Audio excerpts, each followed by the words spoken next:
বলছেন ওই একাদশী তিথির মধ্যে পঞ্চ রবি শস্য বর্জন করতে হবে। কি বর্জন করতে হবে সবাই বলেন? পঞ্চ রবি শস্য বর্জন করতে হবে। কেন করতে হবে? কারণ শাস্ত্র বলছেন একাদশী তিথির মধ্যে ওই পঞ্চ রবি শস্যের মধ্যে পাপ পুরুষ অবস্থান করে। যে ব্যক্তি জেনে বা অজানা, জানা বা অজানা যদি ওই একাদশী ব্রতের মধ্যে ওই পঞ্চ রবি শস্য গ্রহণ করে, সে প্রকৃতপক্ষে ওই পাপ পুরুষকে গ্রহণ করছে একবার। মানে তার সারা দেহের মধ্যে পাপ পুরুষ অবস্থান করবে।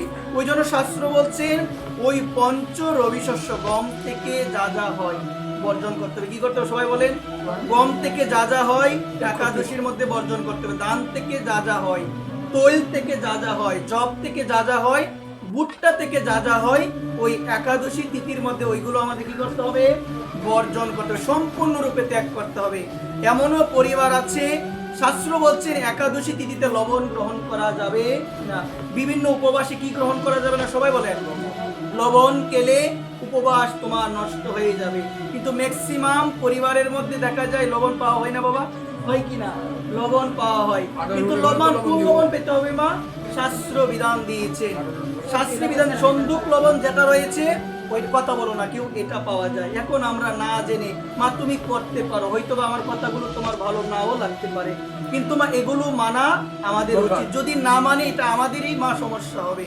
এই জন্য লবণ পাওয়া যাবে না। ধান থেকে যা যা হয়, গম থেকে যা যা হয়, তৈল থেকে যা যা হয়, অনেক পরিবারের মধ্যে সয়াবিন তেল খাই না মা, আওয়াজ নাই দিই, এগুলো কখনো করা উচিত নয়। মায়েদের চরণে নিবেদন মা, অনেকে বলে আমরা তো পারি না।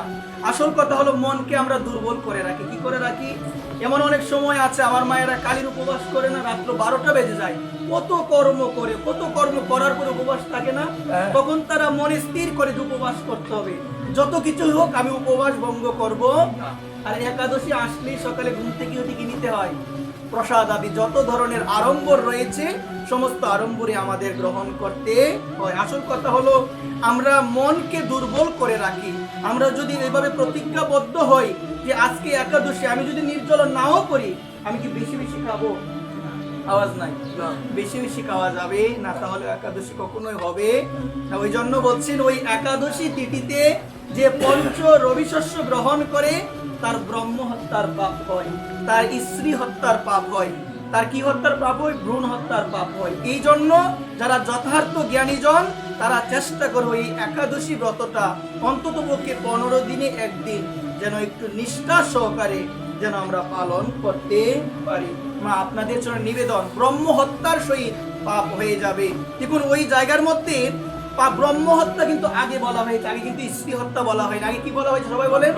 বলছেন একাদশী তিথিতে যদি যথাযথভাবে পালন না করি, পঞ্চ রবি শস্য আদি গ্রহণ করি, একাদশী যদি না মানি ভালোভাবে, তাহলে আমাদের প্রথম পাপ হবে ব্রহ্ম হত্যা। প্রথমে ব্রহ্ম হত্যা, তারপরে হলো স্ত্রী হত্যা, তারপরে হলো ভ্রূণ হত্যা। একবার প্রেম সে বলো। তো এই জায়গার মধ্যে প্রথমে বলা হলো ব্রহ্ম হত্যা। 10 বার ব্রহ্ম হত্যা করলে যে পাপ হয়, একজন নারীকে হত্যা করলে সেই পাপ হয়। একবার প্রেম সে বলো। এই জন্য আমাদের সনাতন শাস্ত্রে বলা হয়েছে নারী সে যতই নিষ্ঠুর হোক না কেন তাকে কিন্তু বধ করা যাবে না, তার গায়ে কিন্তু হাতও তোলা যাবে না। আমাদের মহাভারত বলছে যদি কোনো নারীর উপরে আমরা হাত তুলি বা নারীর কেশের মধ্যে যদি আমরা ধরি, বা দেখবেন অনেক সময় বাবারা যখন খুব রেগে যায় দেখা যায় মায়ের কেশের উপর ধরে না। মা মহাভারতে সব থেকে কষ্টের মৃত্যু কার হয়েছিল মা? দুঃশাসন। কার হয়েছিল গো মা? দুঃশাসন জীবনে কি এমন করেছিল গো মা?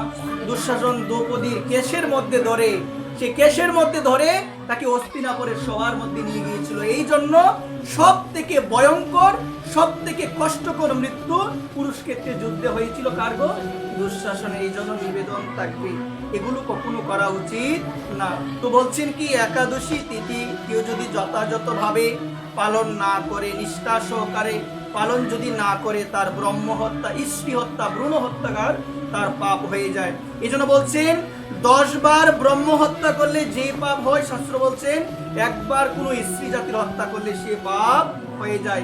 তারপরে আবার বলছে 10 বার স্ত্রী জাতির হত্যা করলে যে পাপ হয়, একবার গর্ভস্থ শিশুর হত্যা করলে সেই পাপ হয়। বর্তমান কলিযুগ এতটাই নিষ্ঠুরতার জায়গায় পৌঁছে গিয়েছে মা, আমার মায়েরা গর্ভস্থ শিশুর মানে ভ্রূণ হত্যা করে, এই পাপের কোনো ক্ষমা হয়?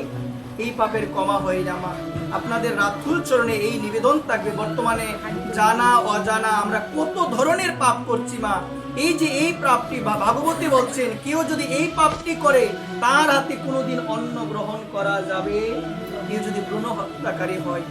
এই জন্য গর্ভে সন্তান আসলে অনেক মা বাবা আছে না, নষ্ট করে দেয়, আছে কিনা গো মা? এর মতো আর কোনো পাপ হতে পারে না। এই জন্য সকলের রাতুল চরণে নিবেদন, একটি সন্তানকে, একটি মানুষকে হত্যা করার পাপ হয়। এই জন্য রাতুল চরণে নিবেদন করে বলবো, এই সমস্ত পাপ আমাদেরও হবে। যদি আমরা নাও করে থাকি, আমাদের হয়ে যাবে যদি একাদশী ব্রত আমরা যথাযথভাবে পালন না করি। এই জন্য আপনাদের রাতুল চরণে আমি অধম নিবেদন করে বলবো, ওই একাদশী ব্রত আমাদের সকলেরই করণীয় হলো, চেষ্টা করবেন, চেষ্টা করলে কিন্তু পারা যায়। যদি মনকে দুর্বল করে রাখেন আমি পারবো না, তাহলে দেখবেন আমার বারবার খিদা লাগবে। আর আমি যদি আজকে বলি আমি বেশি পাবো না, দেখবেন পারা যায় না মা? পারা যায়। আপনারা তো করেন, কালী পুজোর উপবাস করেন, দুর্গা পুজোর উপবাস করেন, কত উপবাসী আপনারা করেন না? এমন সময় যায় রাত্রি হয়ে যায়, কালী পুজো তো অনেক সময় কি হয়ে যায় গো মা, অনেক 12টাও বেজে যায়, হয় কি না? আপনারা করেন না? তাহলে কিভাবে করেন? মনটাকে শক্তিশালী করে রাখেন যে মা তোমার নামে উপবাস করব, যতই বাধা হোক, যত ধরনেরই আমার কষ্ট হোক, আমি উপবাস আজকে করবো। একবার আমি উপবাস করবো। এই জন্য আপনাদের চরণে নিবেদন থাকবে,